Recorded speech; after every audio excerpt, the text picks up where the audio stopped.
Okay, so you know when you picture like an ancient temple, Mm. right? Yeah. You kind of get this image in your head, like this serene space, Mm-hmm. like maybe the scent of flowers and incense is kind of drifting through the air, Yeah. and just this sense of like timeless peace. Yeah, totally. But like imagine that picture suddenly like fractured by something like totally modern, Okay. like a very real struggle for basic survival. Yeah. And that's what happened just yesterday, April 5th, 2025, Yeah. at the Arasavali Sun God Temple in Srikakulam, Andhra Pradesh. Wow. And it's so crazy because here's this incredibly old, historically significant site, and it just becomes the backdrop for something so far removed from like quiet contemplation. Yeah, it's like what really gets me is just that collision of worlds. You have this Mhm. temple, it's been standing for centuries as like a spiritual anchor, Mm-hmm. and then it becomes the stage for like this really basic issue of just like human dignity, Oh, yeah. workers needing to be paid. It just makes you think about like what principles are really being upheld when something as basic as fair wages just isn't happening in a place that's supposed to be dedicated to, higher ideals. Right. And it's not like it was your typical Saturday, Yeah. you know, of just prayers and offerings. Yeah. 48 people, the staff that literally keep the temple running day in and day out, Yeah. they staged a protest. Wow.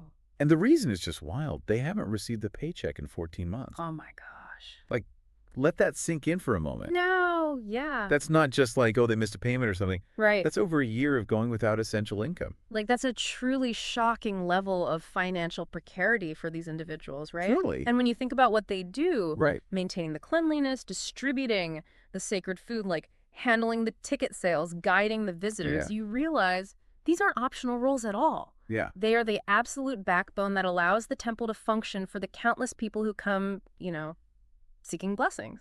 And we're not talking about some, lucrative executive positions here. Right. The wage range is between 7,000 and 13,000 rupees a month. Yeah, okay. That's modest, to say the least. Yeah. To have that cut off completely for over a year, Yeah. it's difficult to even imagine the hardship. I mean, that income bracket really underscores their vulnerability. Yeah. It's very likely these workers are living hand to mouth, and losing that income stream would create a domino effect on their ability to cover basic needs like food, shelter, medical care. Totally. It makes you think about like the ethical obligations that institutions have, even religious ones, towards their workforce, Mm-hmm. regardless of how they're classified. For sure. And there was this quote from one of the women protesting that really stuck with me. Yeah. She said, "We're not asking for gold chariots or a seat next to the sun god. Wow. We just want what's ours." Yeah. It's so simple and direct. Totally. It just cuts through all the justifications. Right. It lays bare how unjust this situation is. I mean, that quote is so powerful in its simplicity. Yeah. It just takes away any chance of misinterpreting what the protest is about. Right. These aren't people making outrageous demands. Right. They just want the wages they earned. Totally. It really makes you confront the human cost of what seems like a huge failure in financial management. So how does a situation like this even happen? Right. Like how do almost 50 essential workers Yeah. at this ancient and presumably well-attended temple Mm-hmm. go without pay for over a year? Right. It's almost unbelievable. So from what we understand, it looks like the root of the issue goes back to the Ratha Saptami festival in 2024. Okay. Apparently, the executive officer at the time, Mr. A. Ramesh, Mm-hmm. he raised concerns about the hiring of these 48 individuals. Interesting. And the circumstances around their recruitment are really interesting. Okay. So reportedly, they were brought in based on recommendation letters Okay. from two former MLAs, Okay. Gunda Laxmadevi of the TDP and Dharmana Prasada Rao from the YSRCP. So it sounds like the hiring process was driven by political connections. Yeah. And they basically bypassed the established procedures. That seems to be the case. No formal applications, no Mhm. standard vetting. Right? They were just brought in because these politically influential figures said so. It seems that way. Yeah. And this lack of a transparent hiring process, Right. potentially bypassing standard protocols Mm. like reservation policies and proper financial forecasting, Hmm. that just introduces instability and makes them vulnerable to complications later on. Yeah. I mean, it really does. And what happened to a Ramesh, Right. the executive officer who raised these concerns? So after his objections, especially around the time of the Ratha Saptami festival, Mm-hmm. Mr. Mesh was transferred out of his position.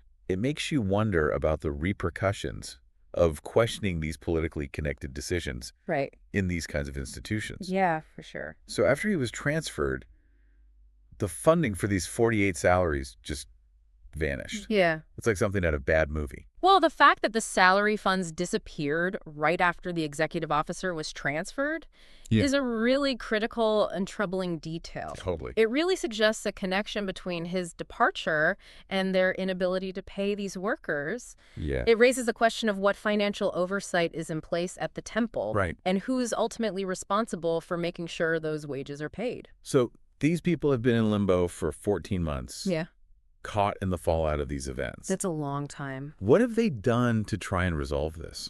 Well, reports say that the workers have tried to find a resolution many times. Okay. They've appealed to different levels of authority and even reached out to the current MLA from the TDP, Gandhu Sankar, Okay. hoping for some intervention.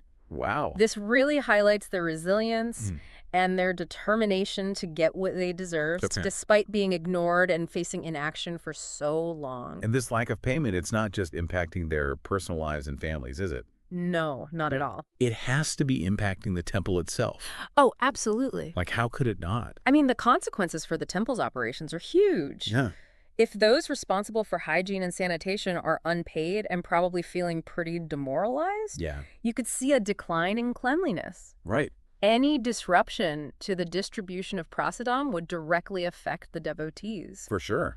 Problems with managing ticket sales and the flow of visitors could be chaotic. Yeah. And that would negatively impact the whole pilgrimage experience. Right. Even something as small as providing information to tourists could be compromised. So it's like this major religious institution being held together by the sheer will Right. and desperation of unpaid workers. It's just not sustainable. It's not ethical. Or ethical at all. It's crazy. And if we zoom out a bit, Yeah. this situation reflects a bigger problem with outsourcing across a lot of sectors. Totally. These workers often find themselves in precarious jobs, Yeah. lacking security benefits and a way to advocate for themselves. Yeah.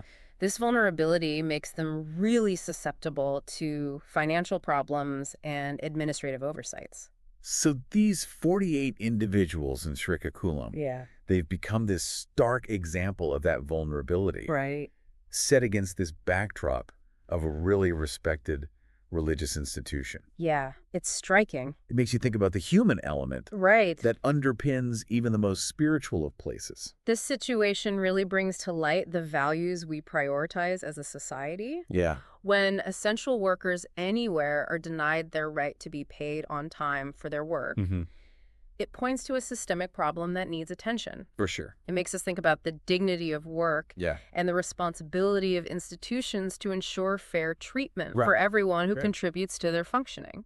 So to recap, Yeah. we have these 48 essential workers at the Yarasavali Sun God Temple Right. in Srikakulam who have gone 14 months without pay. Yeah. This led to a protest on April 5th, 2025. Yeah. The origins seem to be linked to these politically influenced hirings Yeah. around the 2024 Ratha Saptami festival. Right.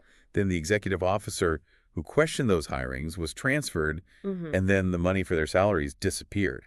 Yeah. They've tried to get help, Right. even reaching out to the current MLA.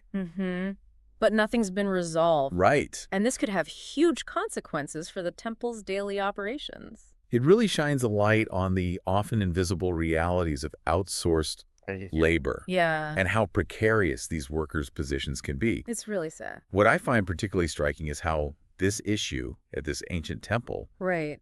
connects to these bigger themes Yeah. of labor rights, institutional accountability, and ethical treatment of workers. Yeah. It makes you look past the spiritual significance of the temple Right. and see the human stories happening inside. When you really think about it, there are unseen hands that keep even the most sacred places running. What does it say when their basic needs are ignored for so long? Yeah. And what responsibility do we have as a wider community Right. to pay attention to these stories Yeah. that might otherwise get lost? It really makes you think. Yeah, It does. it really does. Okay, well, that's all the time we have for our deep dive today. Okay. We'll be back next week with another fascinating story. Sounds good. So until then, take care. Bye.